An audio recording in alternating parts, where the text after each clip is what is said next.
আবারও চলে এলাম আমি একটা নতুন ভিডিও নিয়ে। তো আজকে থালিতে কী আছে আমি বলছি। আজকে থালিতে আছে সোয়াবিন পেঁপের তরকারি আর বেগুন আলু দিয়ে শুটকি। তো আমি এক এক করে সবজিগুলো কেটে নেব, আর আমি ভাত বসিয়ে দিয়েছি, আপনারা দেখে নিলেন। পুরো ভিডিওটা দেখতে থাকুন। তো চলুন আমি এই বেগুনটা এভাবে কেটে নিচ্ছি।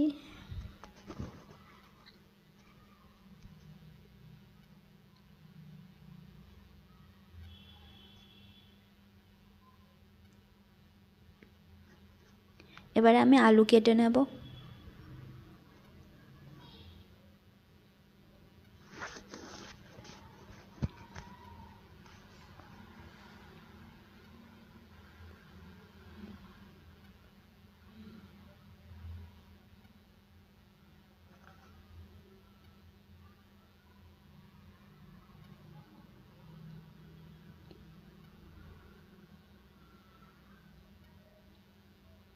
আলু বেগুন কাটা হয়ে গেলে এবার আমি পেঁপেটা কেটে নেব।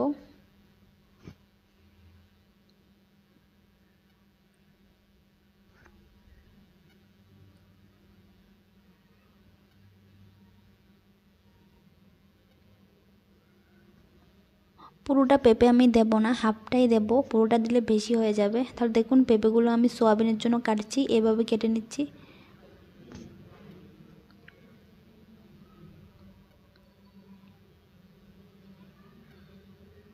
এভাবে ছোট ছোট করে আমি কেটে নিলাম।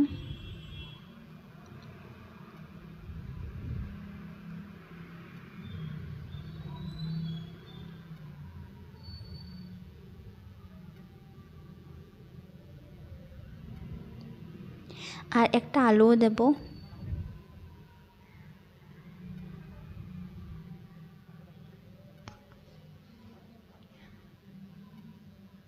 এখানে সোয়াবিনের জন্য আমি দুটো পেঁয়াজ নিয়ে নিলাম।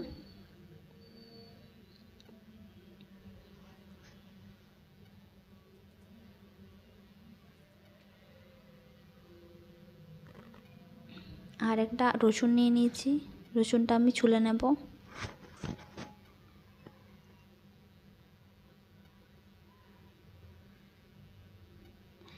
আর একটু আদা নিয়ে নিলাম।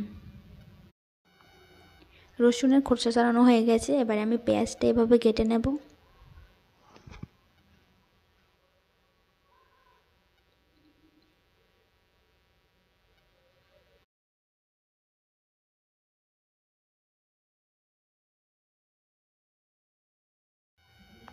আর সোয়াবিনটা একটু আমি আগে থেকে জলে ভিজিয়ে রাখবো। তারপরে এখানে আমি আদা আর রসুন আর একটু পেঁয়াজ আর কাঁচা লঙ্কা এগুলোকে আমি পেস্ট করে নেব।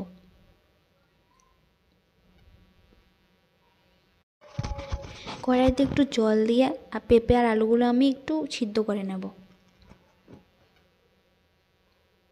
মোটামুটি সিদ্ধ হয়ে গেলে আমি এটাকে নামিয়ে নেব।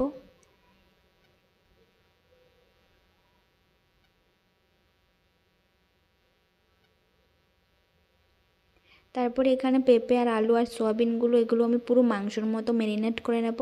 সয়াবিনগুলো এভাবে জল ছেঁকে আমি নিয়ে নেব। আদা রসুন পেঁয়াজ লঙ্কা পেস্টটা দিয়ে দেব। আর পেঁয়াজ কেটে রেখেছিলাম, পেঁয়াজ আর কয়েক কোয়া রসুন আমি গোটা দিয়ে দেব। তারপর উপর থেকে দিয়ে দেব আমি জিরের গুঁড়ো, হলুদ গুঁড়ো আর ধনে গুঁড়ো আর পরিমাণ মতো লবণ দিয়ে সর্ষের তেল দিয়ে আমি ভালোভাবে এটাকে মেখে নেব। যাদের সোয়াবিন খেতে ভালো লাগে না তারা একবারে আমার এই রেসিপিটা ট্রাই করে দেখতে পারেন, আশা করি ভালো লাগবে। তারপরে কড়াইতে সর্ষের তেল দিয়ে পাঁচ ফোড়ন দিয়ে দেবো। ফোড়নে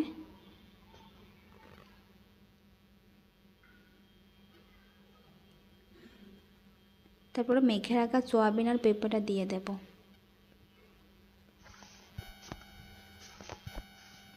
এবারে আমি সোয়াবিন আর পেঁপেগুলো ভালোভাবে কষিয়ে নেব।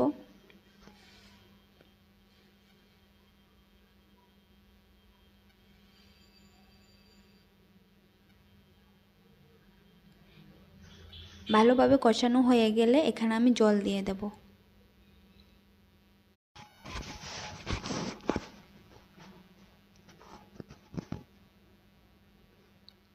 তারপরে এটা আমি কিছুক্ষণের জন্য ঢেকে দেব। কিছুক্ষণ পর এসে ঢাকনাটা খুলে আলু পেঁপেগুলো সিদ্ধ হয়ে গেলে আমি এটাকে নামিয়ে নেব।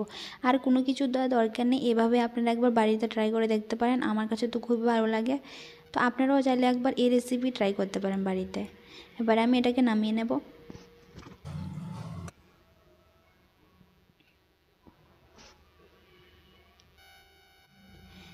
এবার আমি বেগুন আর আলু শুটকিতে রান্না করব, তার জন্য আমি বেশি তেল দেব না, একটুখানি তেল দেব।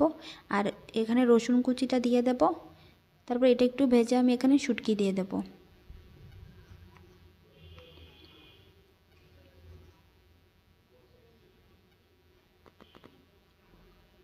শুটকিটা ভালোভাবে ভাজা হয়ে গেলে বেগুন আলু দিয়ে দেবো এখানে।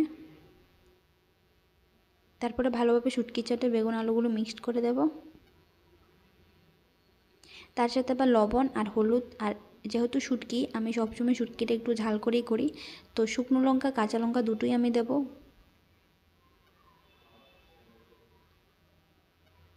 এবার এটাকে ভালোভাবে কষিয়ে নেব। ভালোভাবে কষানো হয়ে গেলে এখানে আমি জল দিয়ে এটাকে আমি ঢেকে দেব। জলের পরিমাণটা আমি কমই দিলাম, শুটকিটা একটু শুকনো শুকনো হলেই খেতে ভালো লাগে। তো এবার আমি ঢেকে দিয়ে তারপরে দেখুন একবারে জলটাও শুকিয়ে গেছে আর আলু বেগুনগুলো ভালোভাবে সিদ্ধ হয়ে গেছে। এবারে আমি আলু বেগুন ভালোভাবে ভেঙে শুটকিটা নামিয়ে নেব। আপনারা কীরকমভাবে শুটকি রান্না করেন বাড়িতে আমাকে অতি অবশ্যই কমেন্টে জানাবেন। এই যে শুটকি চাটনি রেডি হয়ে গেছে। আর এই ছিল আজকে আমার থালিতে। তো ভিডিও ভালো লাগলে লাইক শেয়ার কমেন্ট করবেন আর সাবস্ক্রাইব করতে একদম ভুলবেন না।